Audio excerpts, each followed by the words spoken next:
DeAndre Hopkins catches 2 touchdowns, and Sterling Shepard steps up as the Buccaneers wide receiver 1 on Monday Night Football. We react to last night's game, discuss the latest news, and give you our waiver wire ranks on today's episode of Locked On Fantasy Football.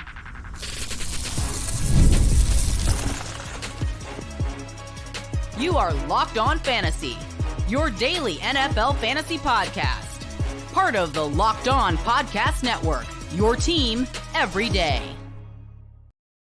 Welcome into the Locked On Fantasy Football Podcast. Thank you for making us your first listen every day. I'm one of your co-hosts, Michelle Magdziuk, and when I'm not doing this, I'm a researcher and fantasy analyst with the NFL Network.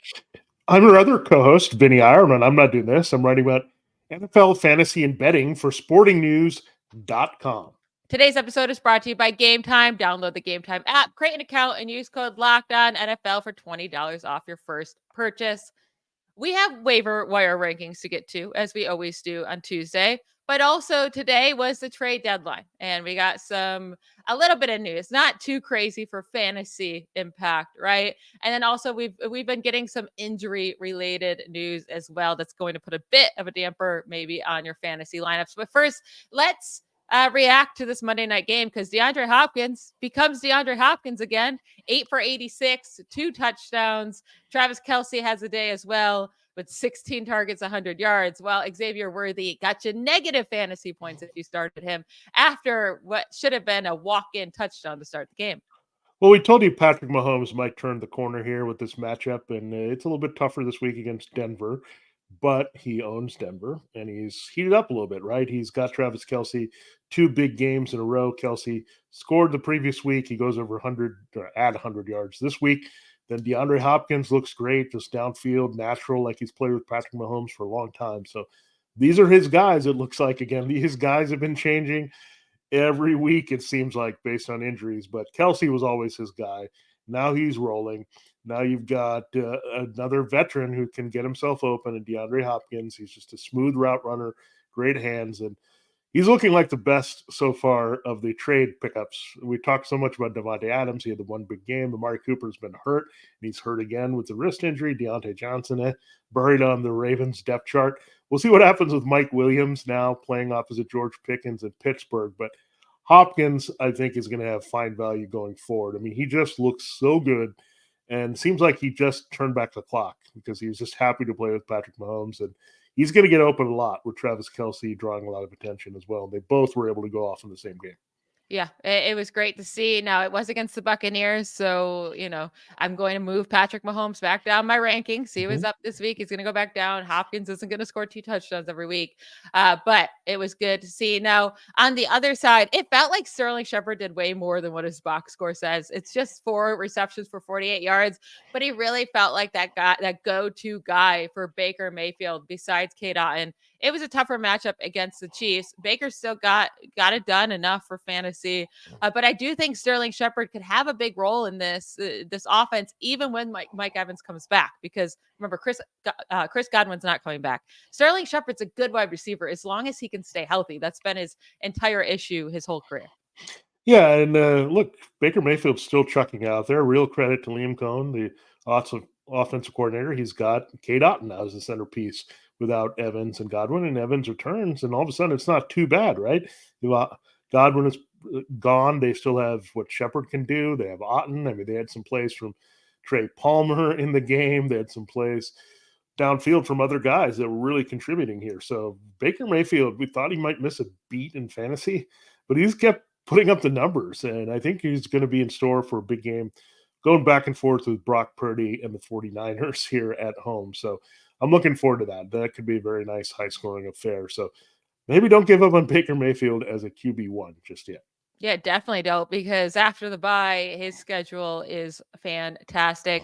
Now, we got some unfortunate news on Dak Prescott. He's headed to IR. CeeDee Lamb is week to week with a shoulder injury. This Cowboys team has nothing really to play for.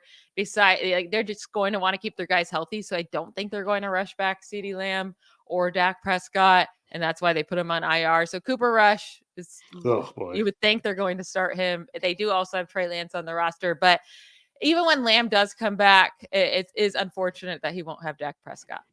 Yeah, they traded for Jonathan Mingo. That's not going to move the needle. That's a future consideration here with Jalen Tolbert, what they do beyond Brandon Cook. So the Cowboys are terrible. I know Cooper Rush was pretty decent, but he wasn't a good fantasy quarterback the first time filling in for Dak Prescott. So I'm not going to look for much here. They might be just desperate with Rico Dowdle and try to feed him the ball, but you just think this entire Cowboys offense wasn't great with CD and Dak. It's going to go in the tank now. So I don't want to have anything attached with this offense. Yeah, same here. We got some good news on AJ Brown with his knee injury and Drake London hip injury and even Amari Cooper wrist injury. They're all day to day, right? They all have a good chance to play this week. So at least it doesn't seem like a long-term injury for any of them, but huge news there. Now, Nico Collins, who's been on IR, it's still up in the air if he's going to come back this week. He is eligible to return. It would be a huge, huge thing if he can come back this week because they get the Lions. Huge game. And that would be a great matchup for Nico Collins. It would make CJ Stroud a great fantasy asset this week. So really hope he's back. Yeah, just make sure that you have some contingencies there because they might do a game time decision to warm ups, but that is a Sunday night game. So let's watch all the news on Nico Collins because I think the way D'Amico Ryans put it, it could really come down the wire and go either way. Adam Thielen sounds very iffy, but you're not going to trust him in fantasy, especially with Xavier Legette coming on and Jatavion Sanders. I don't think Thielen is going to be traded as of now, so he's not someone we're looking at. But the good news is, this is a player that everyone has been waiting for. I don't know if you survived without him for a good 9 weeks, but Christian McCaffrey should be back in that Buccaneers game. So another reason to like that game a lot in fantasy this week. So McCaffrey should be back, clear up all those issues with Jordan Mason and whatever. So again, we'll see what McCaffrey has left, but if he's healthy, fully healthy, he's playing. Yeah, you're starting him immediately. He's right back into my top 10 running backs. The only reason he's 9 is because I want to see him play a full. He's going to be my running back 9 on the week so far in my rankings. I want to see a full game from him before I put him back into that running back 1 spot. There were 2 trades that happened today that have some fantasy impact. We got Khalil Herbert being sent to the Bengals. Zach Moss officially put on IR. So I don't know if that will affect Chase Brown or not, who got all the work this last week. But I really don't see Khalil Herbert having too much of an impact here. I feel like it's more for just insurance. And then we had Mike Williams being sent to the Steelers. As a Steelers fan, I don't love the move. I don't really get it. That doesn't make me excited that doesn't make me move up Russell Wilson. That doesn't make me excited for Mike Williams in fantasy. Yeah, what it does is it brings someone that you have to pay attention to downfield, right? That's what Mike Williams does. He's also a nice big body in the red zone where they were having some troubles. We know that. Chris Boswell is having a monster year because of that, but maybe it drops Boswell's value a little bit. They get a guy now that can go up and get the ball. He was good at doing that with the Chargers. So again, he has to see healthy. I don't think Mike Williams individually has value, but a little bit of boost for George Pickens to get open, a little bit of boost for Russell Wilson, but that's about it. I think it was a worthy flyer for them to take. They didn't really cost themselves that much, but again, what that means is, again, it helps the Steelers overall, and the same thing with the Bengals move with Khalil Herbert. It's just going to help the value of Chase Brown, right? Chase Brown, they've liked him so much where they can just get a Bears third stringer cast off to be the backup. So I would not feel good about having Zach Moss for many weeks here coming forward, especially with the fantasy season just around the corner ending. I don't think he'll be available for you much the rest of the way. No, I think he'll be out for the season. I don't expect him to be back. It sounds like with the neck injury. Yeah. So unfortunate for him, really. I mean, it brings up Chase Brown a ton for the rest of the season with how much work he'll get in an offense that is trending upwards as well. We are going to transition now into our waiver wire, rankings, who we're prioritizing this week on the waiver wires. And then of course, get into our streamers of the week that you can look to grab as well when you're picking up your waiver wire picks tonight on your apps. We'll do all that right after a quick break. This episode of Locked On Fantasy Football is brought to you by the Game Time app. Buying tickets to your favorite event should not be stressful. Game Time is the fast and easy way to buy tickets for all the sports, music, comedy, and theater near you. With killer deals on last-minute tickets and their best price guarantee, you can stop stressing over the tickets and start getting hyped for the fun you'll have.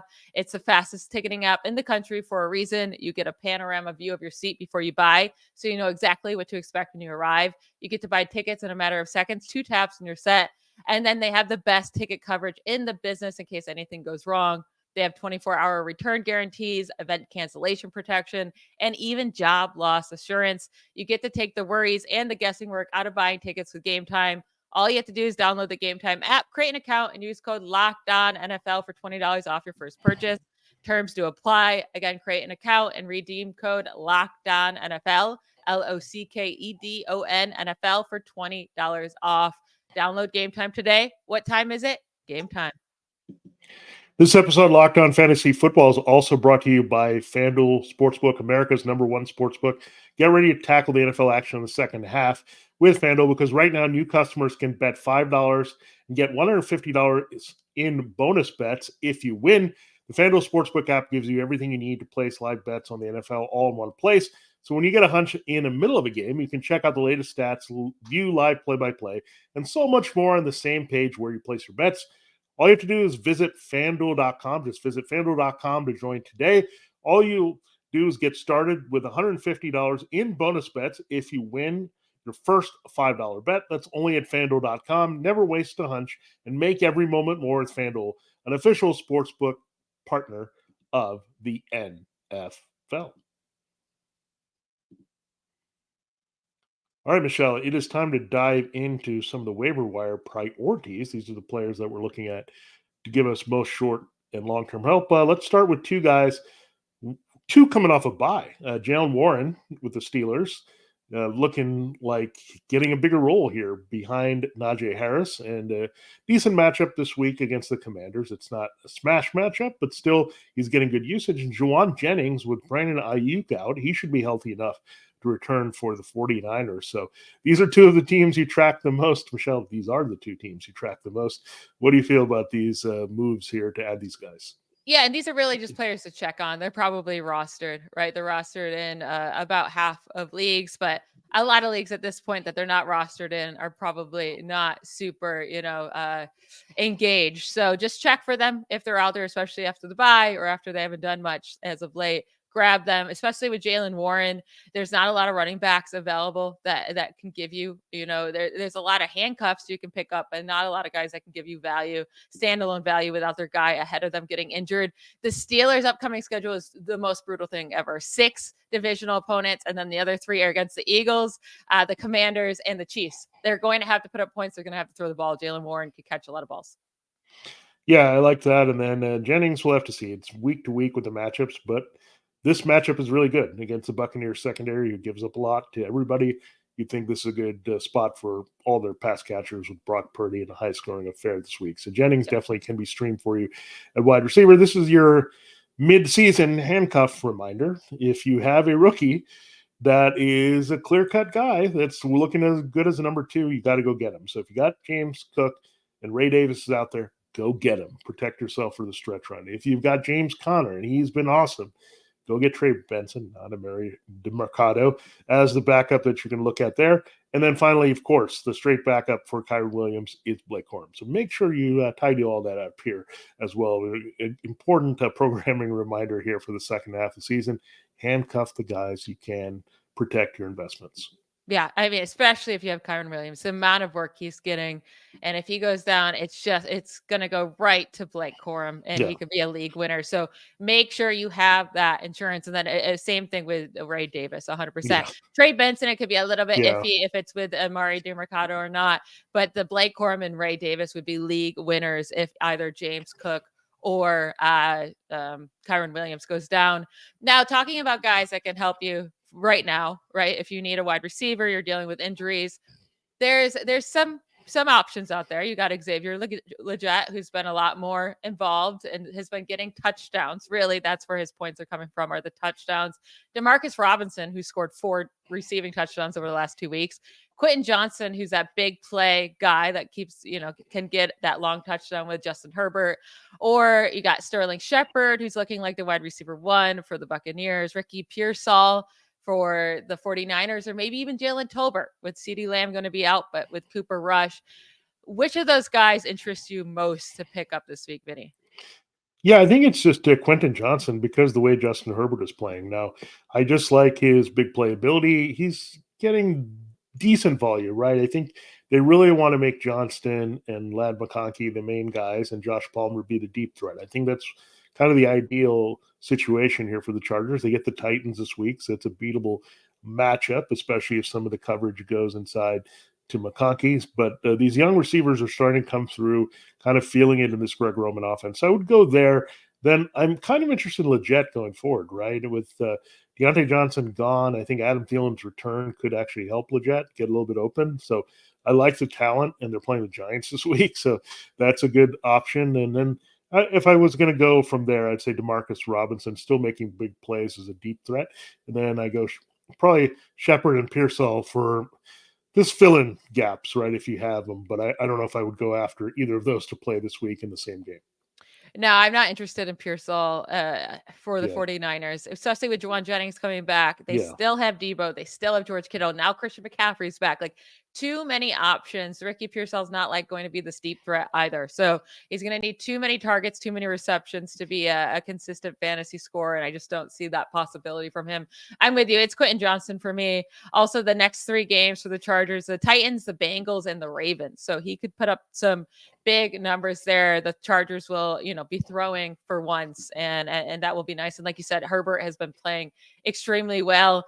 I do think Sterling Shepard's quite interesting, just because of the fact that he can play that Chris Godwin role and because he is talented when he's healthy. But this is the Buccaneers schedule. They get the 49ers, which they're beatable, right? But then the Giants, then the Panthers, then the Raiders. They have one hard game left besides the 49ers. It's the Chargers. Then they get the Cowboys. Then they get the Panthers. Then they get the Saints. Like, the schedule for the Buccaneers, if they could just hold on, and it's really interesting to me. So I think he'd be my second guy out of this group. Leggett is interesting, but I don't think I'd trust playing him yet. Even with a touchdown in back-to-back weeks, it's 11 points. He's getting 30 receiving yards. Like, it's just too bad of an offense to trust. What about Nick Westbrook? I can never say that last name. Akine. Nick Westbrook, Akine. He has, been getting a lot of playing time without DeAndre Hopkins. This last week, it's 6 targets, 5 receptions, 50 yards, and a touchdown. Has a touchdown in each of the last 4 games. Is this a guy we need to keep an eye on? It is a tough matchup, though, this week against the Chargers. Well, I do call him NWI, if that helps you. That's how I go with his name. But it's funny, when you watch the Red Zone channel, right, you'll put on that, and then they'll cut to the Titans, and it'll be like, touchdown, Nick Westbrook Akine. It's like, should I pick this guy up? He seems to be all over the field making some plays. I mean, essentially what's happened is he's replaced DeAndre Hopkins with Calvin Ridley, but his passing game is inconsistent. He still is a key red zone target on this team. So the Titans are going to have to throw more and more. The matchup is not great this week against the Chargers secondary, so I don't know if I would go there this week. Ray McLeod, we talked about earlier, but it looks like Drake London might be okay, and you really can't go there if that's the case. Now, we have Josh Palmer, and we talked about as a potential deep threat that you can look at. But I think if I was thinking about Nick Westbrook Akine, I'd also think about Parker Washington. I know it doesn't sound great, but they kind of warmed up in the second half of last week's game. I know it's not a guy that I love as a talent, but he is playing the Christian Kirk role, and that's a role that Trevor Lawrence likes to throw to. Again, this whole Jaguars passing game looked terrible last week, and that's my concern. But they are playing the Vikings this week, who give up a lot to some receivers, especially in the middle of the field. You saw Downs of all the Colts receivers have some value, right? So I think Parker Washington, look, it's terrible in terms of trying to force him into your lineup. You're not going to do that.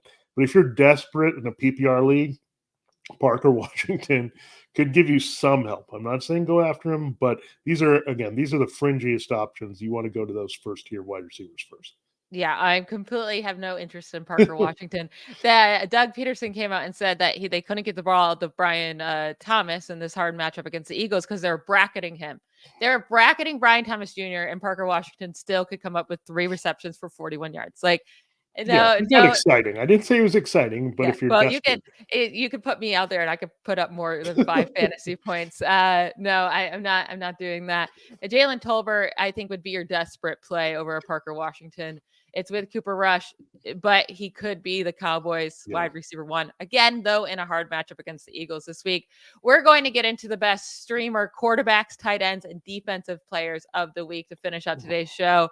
There's some good quarterback matchups this week, I'll say. And these guys are available on waivers. So if you need quarterback help, especially Dak Prescott getting help, listen up. We'll get to that right after a quick break. This show is sponsored by BetterHelp. As an adult, do you make time to learn new things as often as you'd like, or is that lost in childhood? Kids are always learning and growing, but as adults, sometimes we lose that curiosity.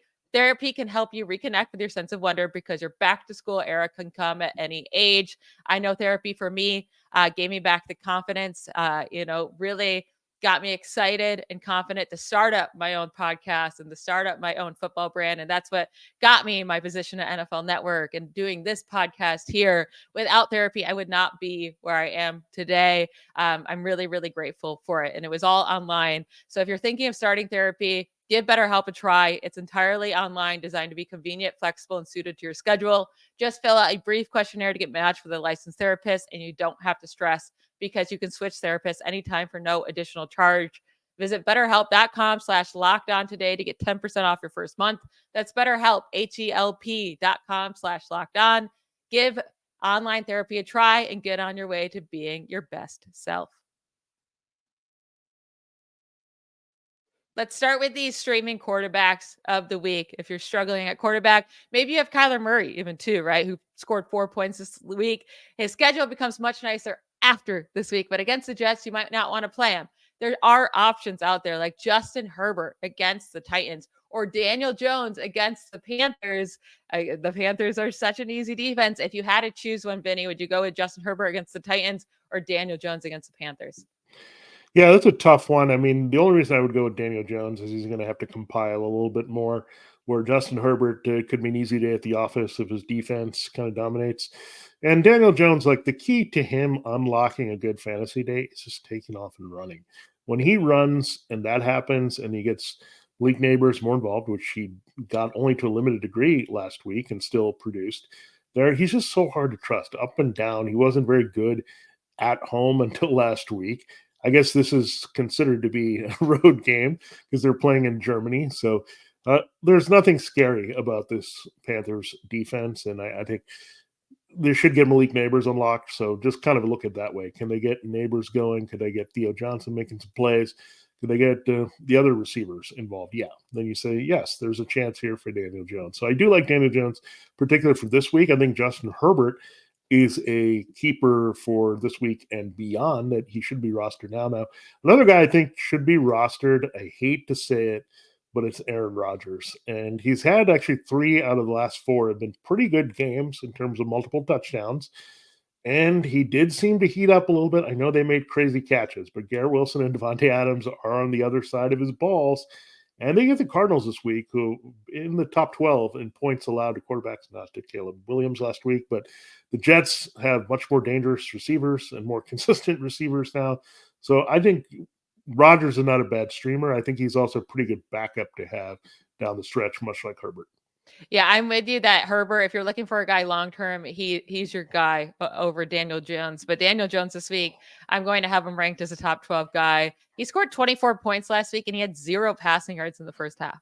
Like that's really, really impressive. But they should have no issues putting up points against this defense. And they're also not a team that's like, oh, we don't have to put up too many points. Like, no, they've been embarrassed all year long. Like they'll put up 60 points if they can. Like they want to prove to their fans that they're not the worst team. So I love Daniel Jones this week. Herbert will be fine. And then he has the Bengals and the Ravens the next 2 weeks after that. So those could be big matchups for him. So that's why I like him better in the future.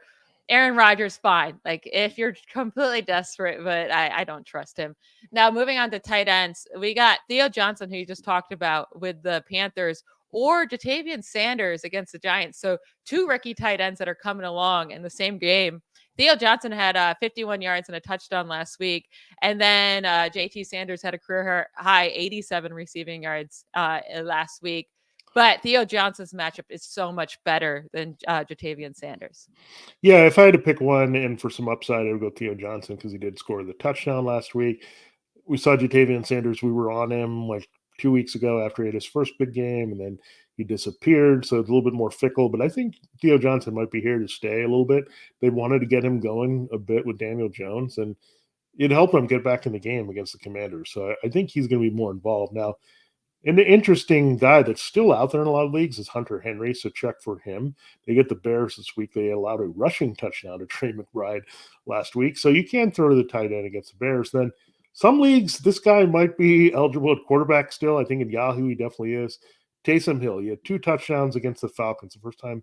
The Saints have nothing to lose. They fired Dennis Allen. They traded away Marshawn Lattimore.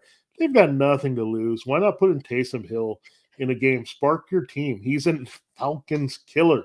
You're at home this week. Just start it at quarterback. Let him do everything. You have nothing to lose at this point. You're not going anywhere. So I would like to see Taysom Hill have an expanded role. But he did score last week. He did score twice against the Falcons. So everything kind of lines up there. But it's Taysom Hill. It's a roller coaster. It's an experience. You're just going to have to live with whatever you get, whatever touches he gets. Yeah, and he was also involved as a receiver this past game, put up 41 receiving yards. They don't have anyone to catch. No one. He's throwing to Alvin Kamara. When I say he, Derek Carr is throwing to Alvin Kamara and the tight ends. I mean, that's where the ball went to the entire game last week. It's going to happen again. And when they get around the goal line, Hill's going to get his chances to get in. And like you said, you might be better off just having Taysom Hill back there just because of the situation they're in with no wide receivers. Yeah. Let Taysom Hill just do his magic and be back there.